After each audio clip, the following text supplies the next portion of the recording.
صلو علی الحبیب صلی اللہ تعالی علی محمد۔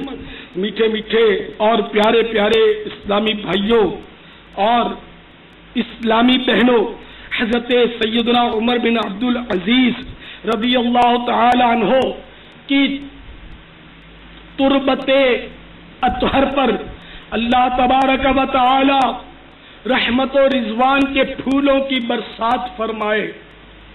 یہ ولی اللہ تھے، پہلے مجدد تھے، سب سے پہلے مجدد، زبردست تابعی بزرگ تھے۔ اللہ رب العزت کی ان پر رحمت ہو اور ان کے صدقے ہم گناہگاروں کی مغفرت ہو۔ یقیناً یہ رقت انگیز حکایت عقل مندوں کے لیے زبردست تعزیہ نئے عبرت ہے۔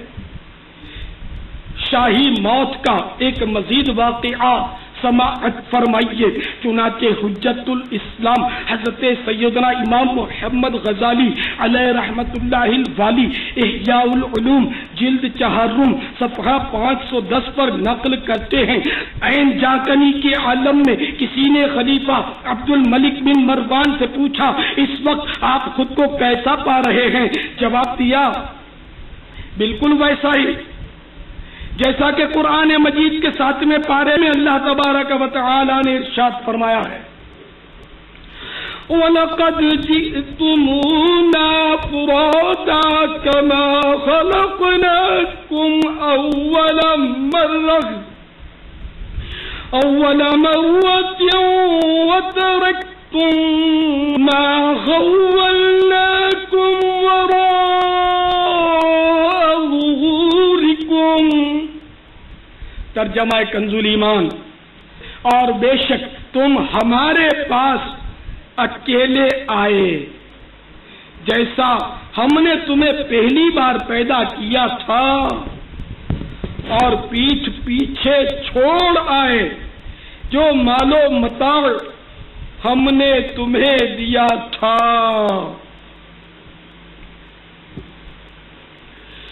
حجت الاسلام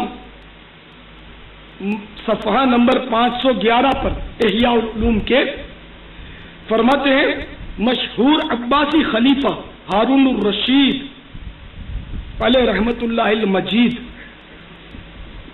کے بارے میں نقل کرتے ہیں کہ جب ان کا آخری وقت آیا تو وہ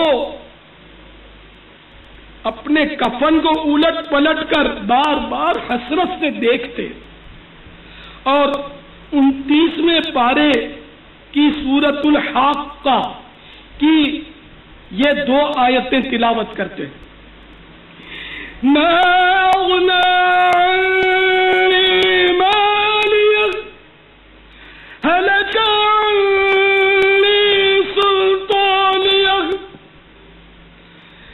ترجمہ کنز ایمان، میرے کچھ کام نہ آیا میرا مال، میرا سب زور جاتا رہا۔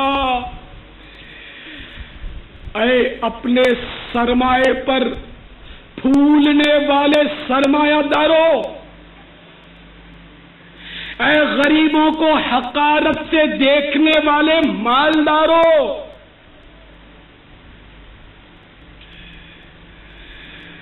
اے ظلم کے کوڑے مظلوموں کی پشتوں پر برسانے والے حکمرانوں، اے چوریاں اور ڈکیتیاں کرنے والوں،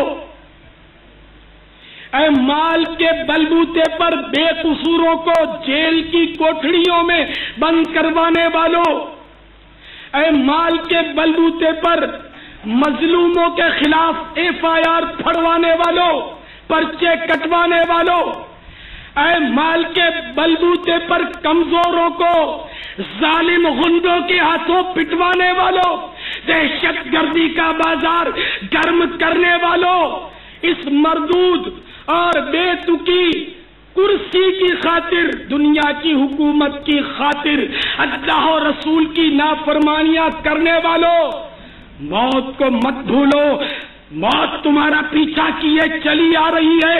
ایک بار پھر وہی آیتیں سنو جو سیدنا ہارون الرشید جو ایک پرہیزگار خلیفہ تھے انہوں نے پڑھی تھی.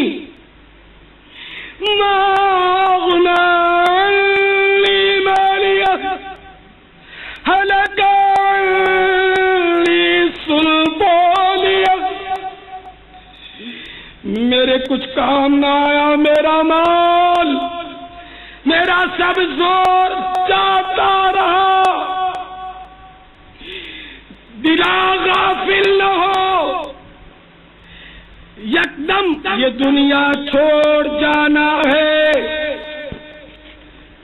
باغیچے چھوڑ کر خالی زمین اندر سمانا ہے. تیرا نازک بدن بھائی جو لیٹے سیج پھولوں پر، یہ ہوگا ایک دن بے جان، اسے کیڑوں نے کھانا ہے. تو اپنی موت کو مت بھول کر سامان چلنے کا، زمین کی خاک پر سونا ہے، اینٹوں کا سرانا ہے. نہ بیلی ہو سکے بھائی، نہ بیٹا باپ سے مائی، تو کیوں پھرتا ہے سودائی، عمل نے کام آنا ہے. کہاں ہے زور نمرودی، کہاں ہے تخت فرعونی؟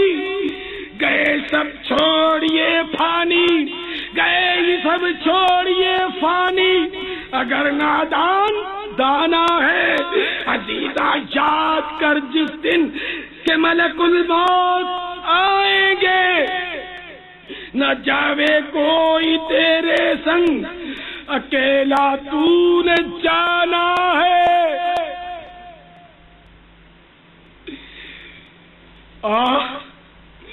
اس دنیا میں آ کر ہم سخت امتحان میں پڑ گئے.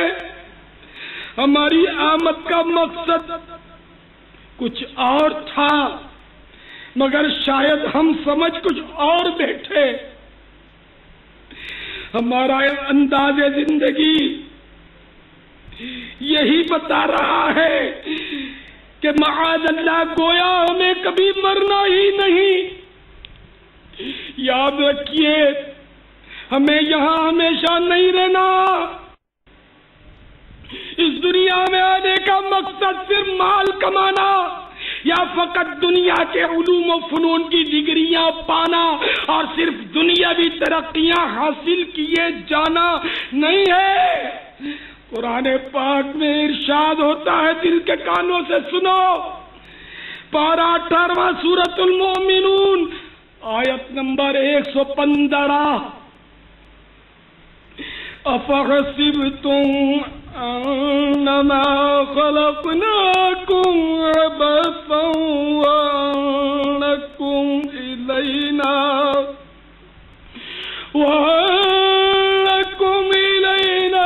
لا ترجعون. ترجمہ کنز الایمان. تو کیا یہ سمجھتے ہو کہ ہم نے تمہیں بیکار بنایا اور تمہیں ہماری طرف پھرنا یعنی لوٹ کر آنا نہیں؟